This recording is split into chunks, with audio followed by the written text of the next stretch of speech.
Здравствуйте снова! Наша мастерская опять с вами.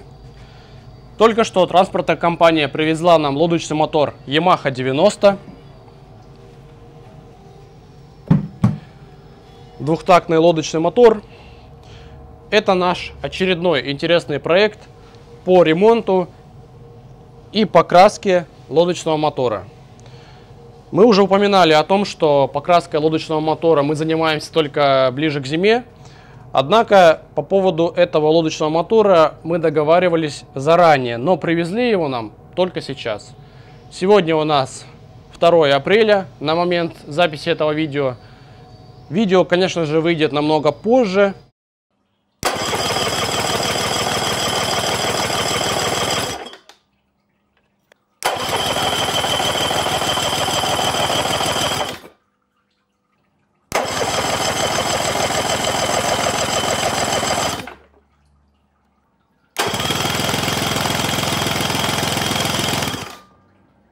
Шильдики на моторе не оригинальные. Металлических оригинальных шильдиков тоже нет.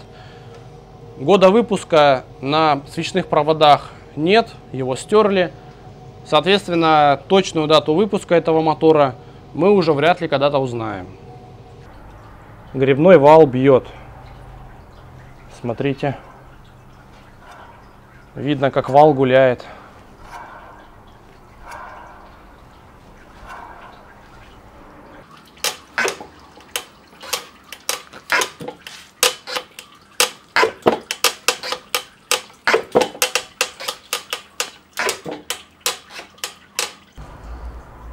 Долили масло в гидроподъем, и он заработал.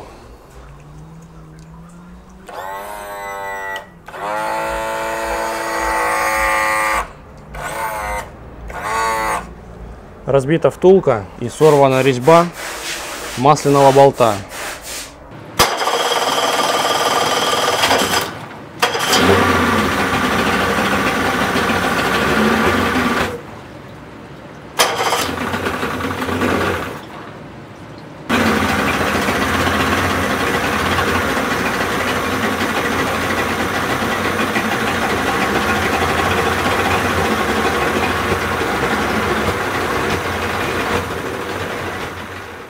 В середине февраля к нам обратился человек с Тольятти.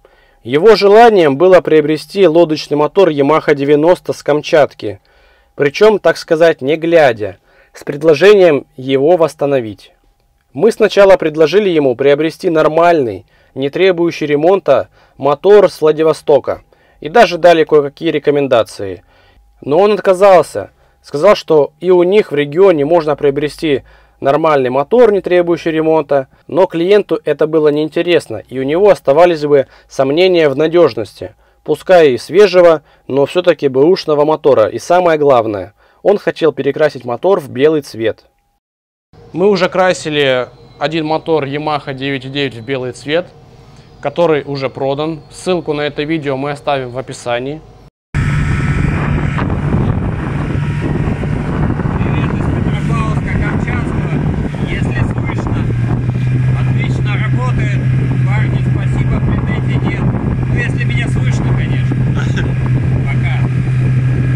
Продавая Yamaha 90 за 80 тысяч, продавец честно рассказал, что 2 года назад его обманули.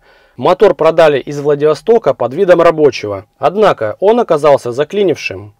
На Камчатке как могли пытались его ремонтировать, капиталили, перепрессовывали гильзу, на других цилиндрах меняли кольца. Но отходив 2 сезона, с ним начались проблемы. Нам сказали, что вода в поддоне и не работает гидравлика. И хозяин приобрел другой мотор Yamaha 115, а этот он выставил на продажу за небольшие деньги.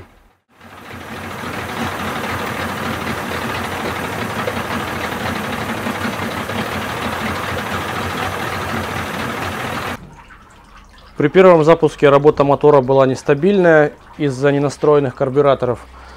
Настроили карбюраторы без чистки, и мотор заработал в принципе хорошо. Никаких посторонних шумов нет, перегрева нет, охлаждение работает стабильно. Только идет дым, выхлопные газы где-то из-под двигателя, скорее всего из-под тяги переключения. Ну а так, в принципе, неплохо. Для начала займемся снятием и разборкой двигателя. Сняли маховик. Проверили состояние магнитов. Все магниты целые, в нормальном состоянии. Открутив пластину, на которой находятся катушки, реле, коммутатор, за ней мы обнаружили вот такой залипон во всех смыслах этого слова. Они заклеили здесь эпоксидкой. Верхний сальник коленвала устанавливается непосредственно в обойму верхнего подшипника, который является корпусом для сальника. По какой-то причине сальник выдавило из посадочного места.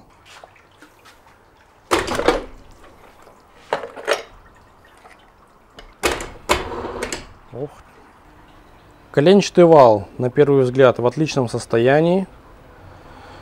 Не смогли выкрутить последний болт на шатуне, так как слизаны грани. К нему будем что-нибудь приваривать и выкручивать его. Остальные болты выкрутились. Для снятия шатунов и поршней требуется снятие головки блока цилиндров. Ну а так, никаких раковин. Мотор не шумел, работал хорошо. И все подшипники в хорошем состоянии. Требуется только замена сальников. И еще под вопросом вот этот подшипник, крайний, нижний.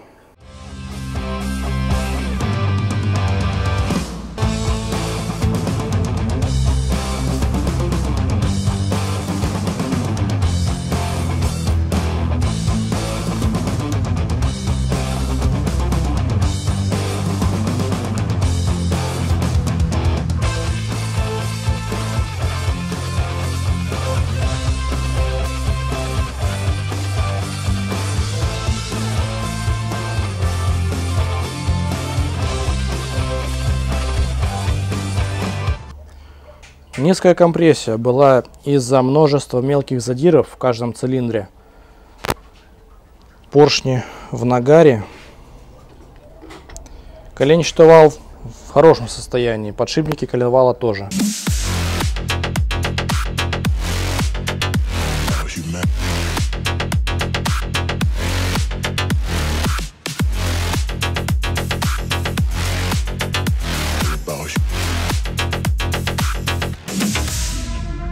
Требуется расточка цилиндров. В том месте, где была эпоксидка, тут трещина, которую пытались заваривать. Заварить не получилось, поэтому решили заклеить. Однако мы не считаем, что эпоксидка является надежным средством для ремонта в таких случаях. Это поворотная тяга переключения передач. Мотор укорачивался, поэтому укорачивали тягу. Видим, что она сварена в нескольких местах. Предложили ее заменить, она ржавая и в самом слабом тонком месте может провернуться. Редуктор снят. Пока сливается масло, разбираем водяную помпу. На пластине имеется серьезная выработка. Пластину желательно менять. Крыльчатку нужно менять, так как здесь надрыв. Хотя внешне она неплохо выглядит, но есть потертости. При помощи съемника обойма грибного вала была успешно извлечена.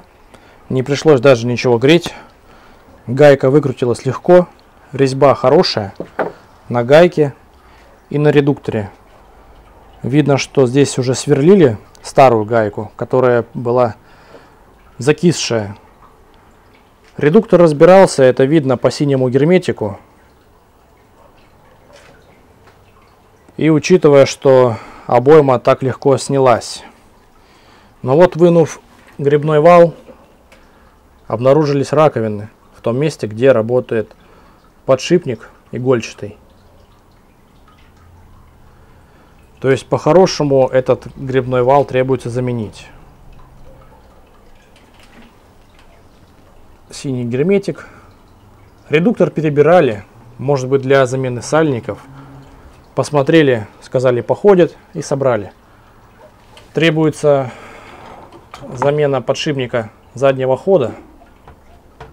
Под вопросом еще игольчатый подшипник, но его, скорее всего, придется тоже заменить.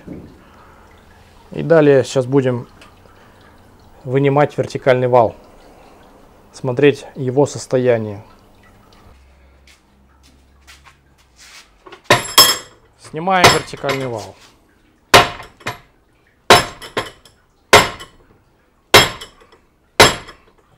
Снялся, отлично. Хорошо. Вертикальный вал имеет не такие серьезные раковины, как грибной вал. Однако они здесь присутствуют, и шлифануть не получится. Они не уйдут. Будем думать, что с этим делать. А шестерни в хорошем состоянии. Транспортная компания привезла нам ногу и редуктор от Yamaha 90. Это владелец принял решение о приобретении редуктора в сборе, ноги с гидроподъемом и подушками. И еще новая тяга переключения передач. Этот мотор отходил всего 150 моточасов по заявлению, но попал в шторм и был утоплен. Его продавали по запчастям.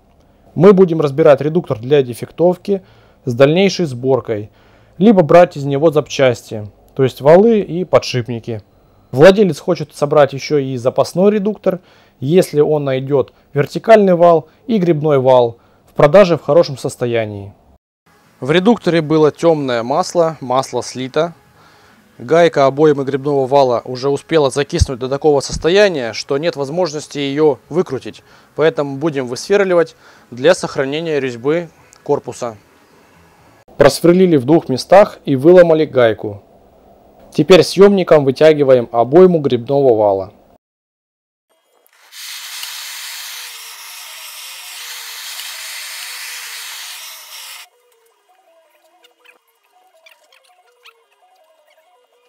Чтобы вынуть грибной вал, нам нужно сначала вынуть отсюда тягу переключения передач. Иначе без нее вал не выйдет, так как система переключения будет его удерживать. Вот это поворотный кулачок.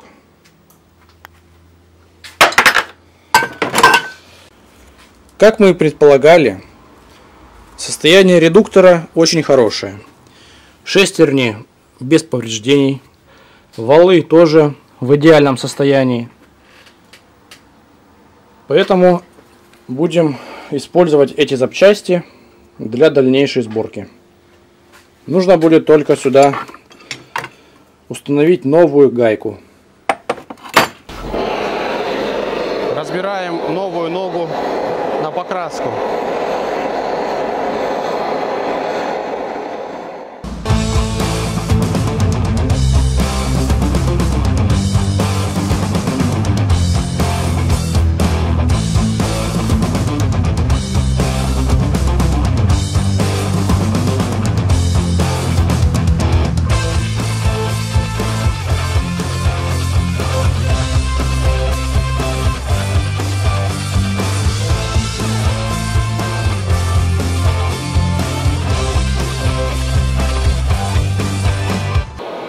Теперь разбираем струбцины, снимаем гидроподъем. Несмотря на относительно малый пробег, без горелки уже разобрать это не получится.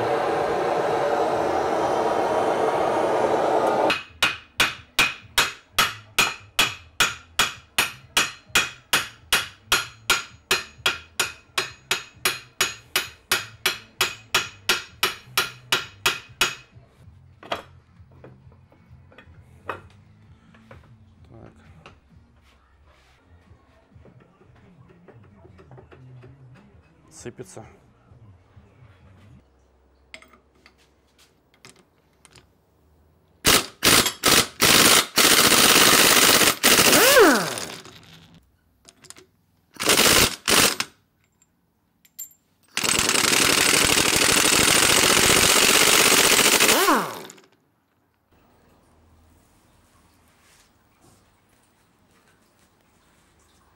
Мы заварили трещину в блоке. После расточки плоскость головки блока цилиндров будет шлифоваться. Наварили киль. Был отломан небольшой кусок.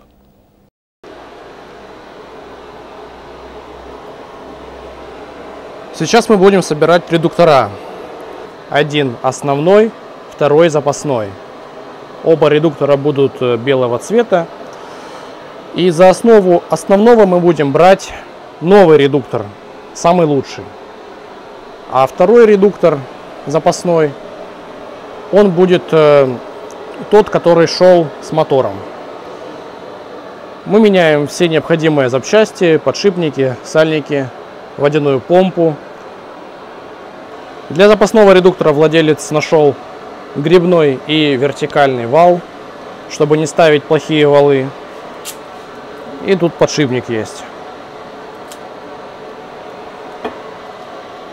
Собрали основной редуктор, проверили, давление держит, сальники все новые. Собрали запасной редуктор, проверили давление, тоже все сальники установили новые. После пескоструя обнаружились некоторые дефекты из-за коррозии. Принято решение загрунтовать запасной редуктор и в таком виде отдать, а владелец уже сам будет устранять эти раковины и красить. Для удаления старого лакокрасочного покрытия мы используем пескоструй, но вместо песка у нас купершлаг.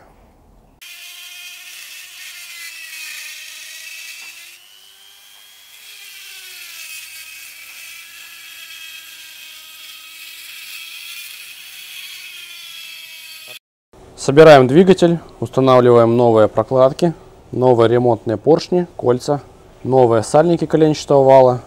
Подшипники мы не меняем. И после сборки будем уже заниматься покраской блока цилиндров.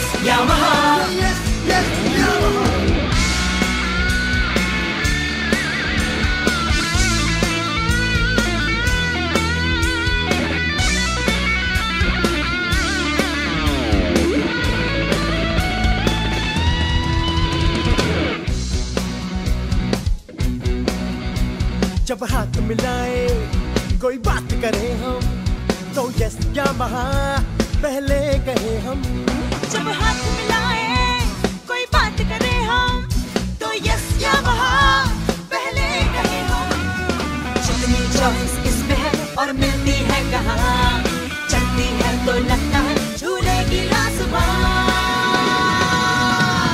Yes yes Yamaha it's bike of new generation yes yes Yamaha, it's pride of our nation. Yes, yes, Yamaha, it's bike of new generation. Yes, yes, Yamaha, it's pride of our nation.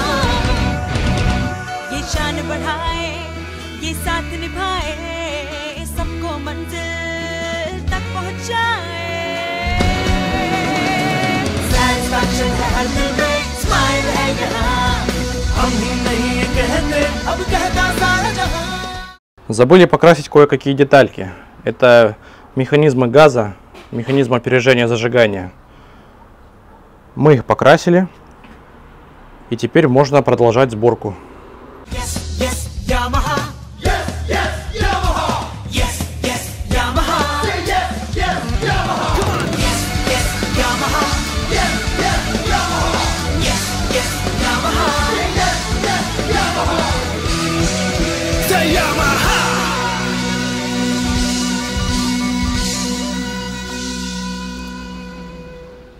Потихоньку собираем, устанавливаем систему переключения передач, и по какой-то причине нейтраль не становится в нужное место. Думаю, что за бред. Потом вспомнил, что мы заменили тягу переключения передач на новую, вместо этой ржавой тяги. И оказывается, что тяга от старого мотора отличается от тяги нового мотора. Таким образом, приходится менять еще и эту запчасть которая идет от тяги до переключения. Эти две детали отличаются по геометрии, и поэтому слава Нептуну, что владелец дал нам мешок запчастей. Эта тяга там была, и она будет здесь работать. Разбираем и чистим карбюраторы. Если закрывать воздушные заслонки вручную, механически, то они не закрываются до конца. Все потому, что тяга здесь самодельная. И, судя по всему, она длинноватая. Мы изготовим тягу, и все будет работать как положено.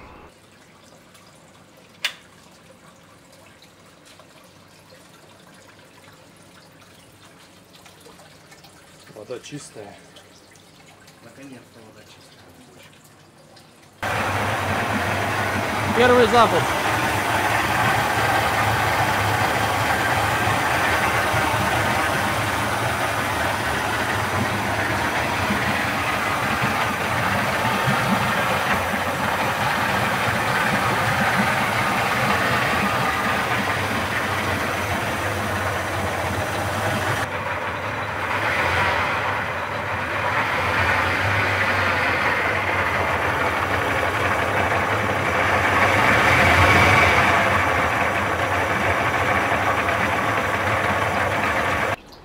Почему-то потек средний карбюратор.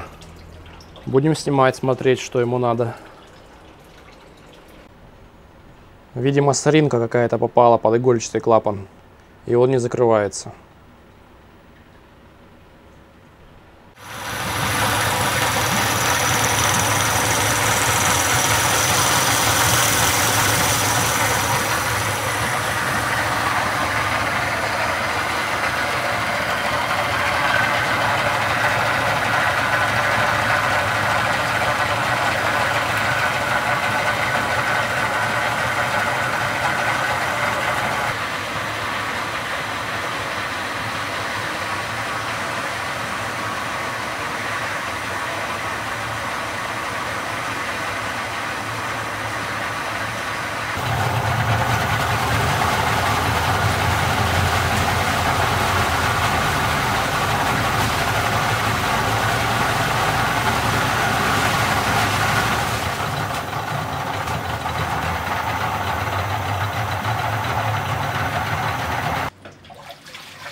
Вы видите наклейки на колпаке?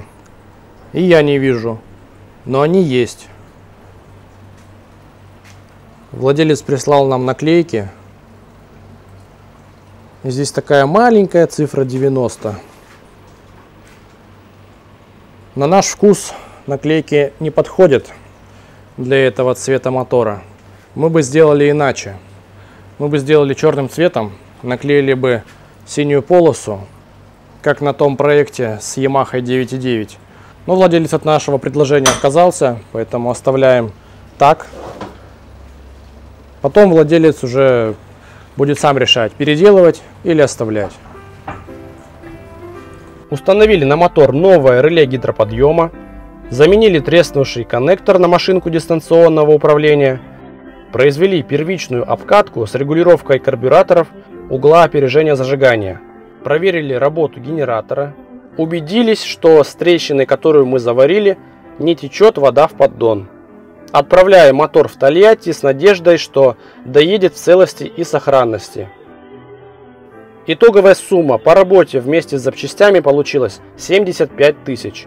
Но учитывайте, что мы делали не один, а два редуктора. В эту стоимость не входят валы для запасного редуктора.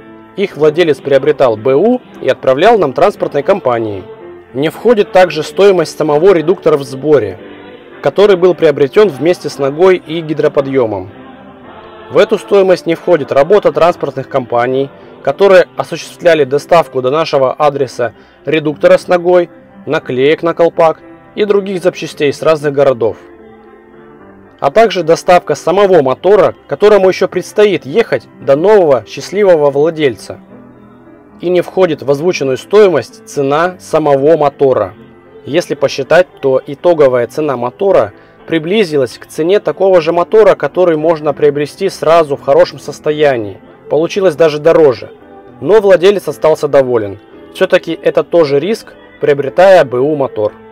А как вы считаете, есть ли смысл так рисковать?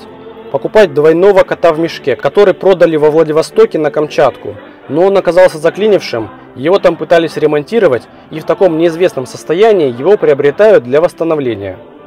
А ведь все могло быть намного хуже.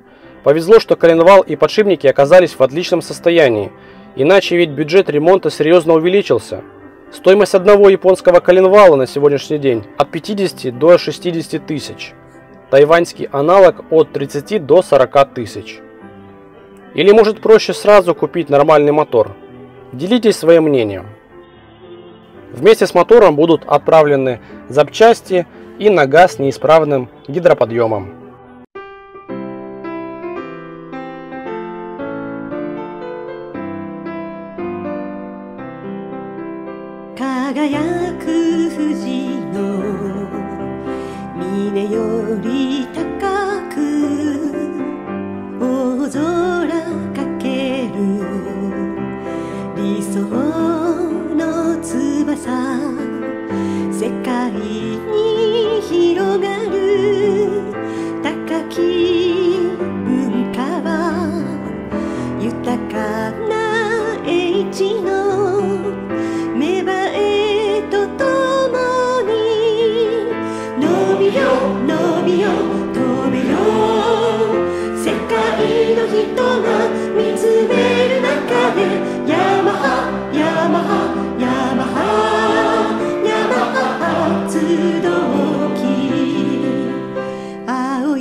ヤマハ発動